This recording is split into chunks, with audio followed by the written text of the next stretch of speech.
kuko uri kunera umujinya. Ase wa musaza ubundi ko mboka nkubwire ko uje gusaka akazi ukanita n'umusaza.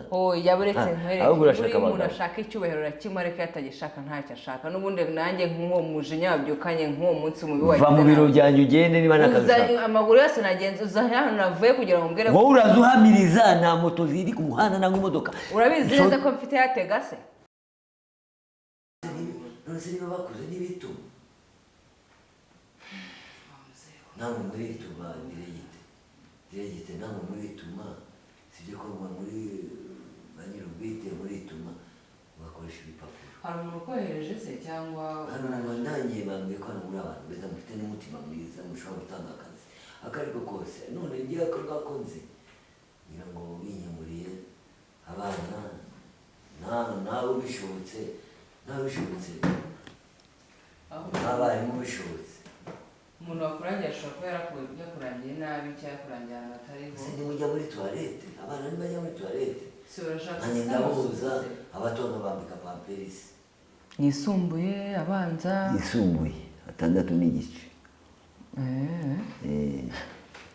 umva bigoranye 6 n'igice se ni mashuri ki bari bagiye kumbwira ngo niga amashuri 6 kubera minervale nkeya school fees none bambwiye ngo nige 6 n'irobo sinzi umuntu ugira neza wanshoboye ashyiraho 6 n'igice. wa musaza wanasetsa nuko iga amaherezo ndabona uri bunkunde ngewe uramakazi kuko akazi ndabona uri bunkunde kuko ngewe mu cyongereza ndasetsa urasetsa kuko wabona umuntu ukamubwira fucking akagubaza ati bisobanuye iki ukamusobanurira. Ndumva uje kwigisha abana bacu burara rero nawe ukamubwira ati motherfucker ati icyo ni igiki izo ni indirimbo n'ibintu tumenyereye ukamusobanurira mu cyongereza ariko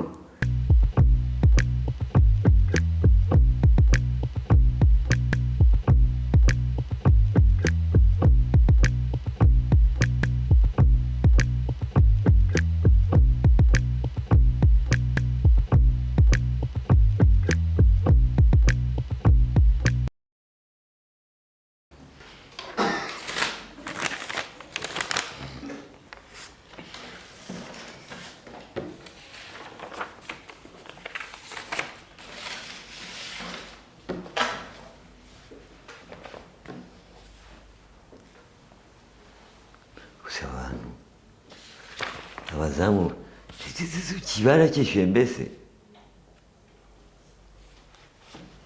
Ildefonse ntabwo bamwishyuye azaze kuyatwara pas de problème. Ngiriwe biteye amakuru bravo mwakira agatebe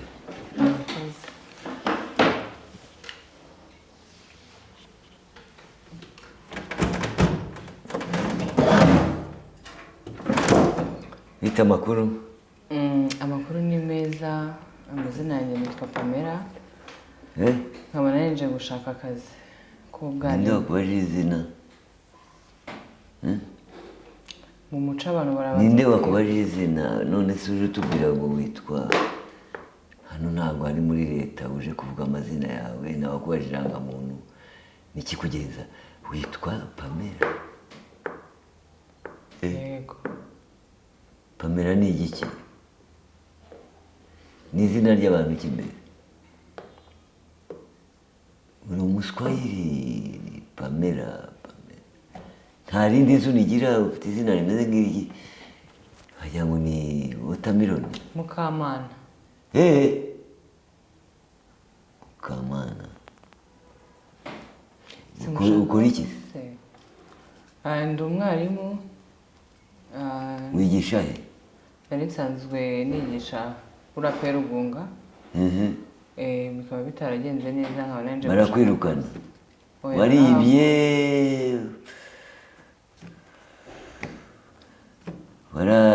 wakoze ibintu bibi?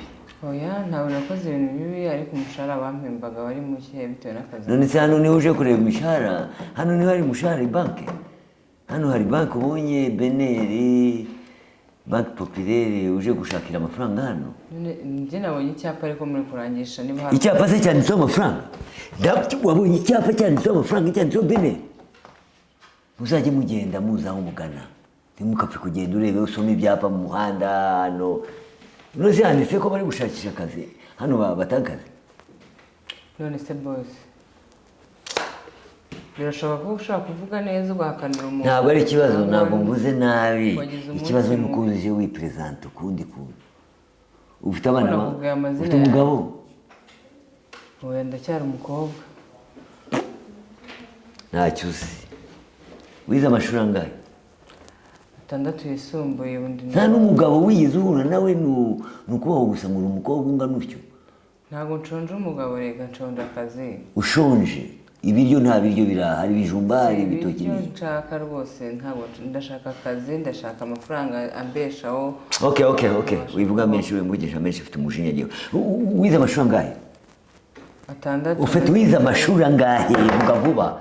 Quickly, kuko uri kunera umujinya. Ase wa musaza, ubundi ko mboka nkubwire ko uje gusa akazi kanite n'umusaza. Yaburetse nkwereke. Ahubwo urashaka abagabo. Umuntu ashaka icyubahiro rakimwe ariko yatagishaka ntacyo ashaka. N'ubundi nanjye nk'uwo mujinya wabyukanye nk'uwo munsi mu biwaye. Va mu biro byanjye ugende niba nakazi. Amaguru yose nagenzuza hano navuye kugira ngo mbwire. Wowe urazuhamiriza nta moto ziri ku muhanda nangwa imodoka. Urabizi neza ko mfite yatega se? Yamaye. Urabizi neza. Wa muzamu yagiye. Zamu. Ubundi ubwo nkawe ndiragwaye. Zamu. Nkawe ndiragwaye akazira. Kiwe zamu sora umuntu za. Sohore n'ubundi barambwiye ngo ubusaza bw'iki gihe bwarashorera. Ahubwo urashaka abagabo ntabwo ari ikindi. Iyi ni indaya kandi.